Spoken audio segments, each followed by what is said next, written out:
సింహరాశి గురించి చెప్పండి. సింహరాశి. ఈ రాశి వారికి ఆదాయం 2, వ్యయం 14.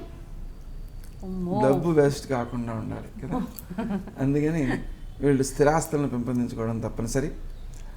ఆ విధంగా పెంపొందించుకోవడానికి ఇల్లు కొనుక్కునేవారు చింతామణి గృహాంతస్థ శ్రీమన్నగర నాయక అనే మంత్రాన్ని రోజుకో గంట చేయాలి. స్థలం కొనుక్కునేవారు శ్రీ వరాహాయ ధరణ్యోద్ధారకాయ నమః అనే మంత్రాన్ని గంట సేవ చేయాలి. అప్పుడు ధనం వ్యర్థం కాకుండా ఉంటుంది. గౌరవం 2, అవమానం 2 పర్వాలేదు, అయినా సరే గౌరవం పెంపొందించుకోవాలనుకుంటే జనన కనక వృష్టిని దక్షిణాన్ని తీర్పయామి అనే మంత్రంతో అమ్మవారికి కనకాభిషేకం చేస్తే అది గౌరవాన్ని ధనాన్ని కూడా పెంపొందిస్తుంది. గురుడు ద్వితీయంలో ఉన్నాడు సెప్టెంబర్ 12 వరకు. దానివల్ల మీరు ఏది మాట్లాడినా అది సక్సెస్ అవుతుంది, డబ్బుకు లోటు ఉండదు. ఇతరులకు సలహాలు ఇస్తే వాళ్ళు వాటిని పాటిస్తే వాళ్ళు కూడా అభివృద్ధిలోకి వస్తారు, బాగుంటుంది. అయితే ఆ తర్వాత తృతీయంలోకి వస్తున్నాడు గురుడు, అది అంత ఉత్తమం కాదు. కాబట్టి శ్రీదత్త శరణం మమ అనే మంత్రం చేసుకుంటే ఆ దోషాలు తొలగిపోతాయి, అనుకూలతలు పెరుగుతాయి, గౌరవం అభివృద్ధి చెందుతుంది, నిర్ణయాలు సక్రమంగా తీసుకోగలుగుతారు. శని జూన్ 20 వరకు పంచమంలోను, తర్వాత చతుర్థంలోను, మళ్ళీ తిరిగి పంచమంలోనూ ఉంటున్నాడు. ఈ చతుర్థంలో ఉన్న సమయం అంటే అర్థం ఏంటి? జూను 20వ తారీఖు నుంచి అక్టోబరు 26వ తారీఖు వరకు అర్ధాష్టమ శని అంటారు.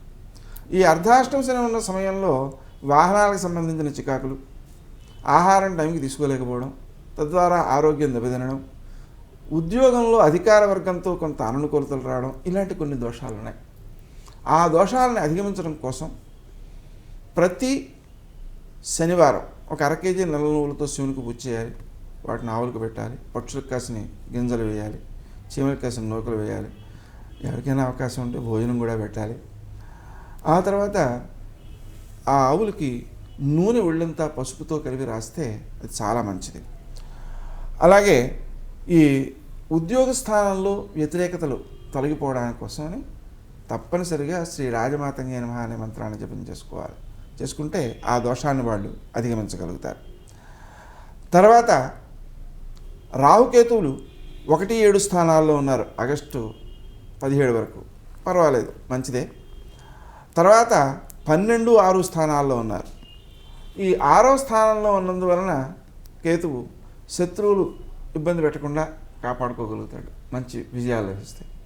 12వ స్థానంలో రాహు ఉన్నందువలన మాత్రం ఆధ్యాత్మిక దృష్టికోణంలో చూస్తే గంగా స్నాన ఫలితం వస్తుంది, అంటే గంగా స్నానం చేయగలుగుతారు కాశీ, హరిద్వార్ లాంటి చోట్ల. అలా కాకుండా లౌకిక దృష్టిలో చూసినట్లయితే డబ్బు కొంత వేస్ట్ అయ్యే అవకాశం ఉంటుంది. ఆ ధనం వ్యర్థం కాకుండా ఉండడం కోసం తప్పనిసరిగా సుమంతో శ్రీ కార్తవీర్యార్జునాయ నమః అనే మంత్రాన్ని జపించుకోవడం అవసరం. అది చేసుకుంటే చాలా చక్కని ఫలితాలు సిద్ధిస్తాయి.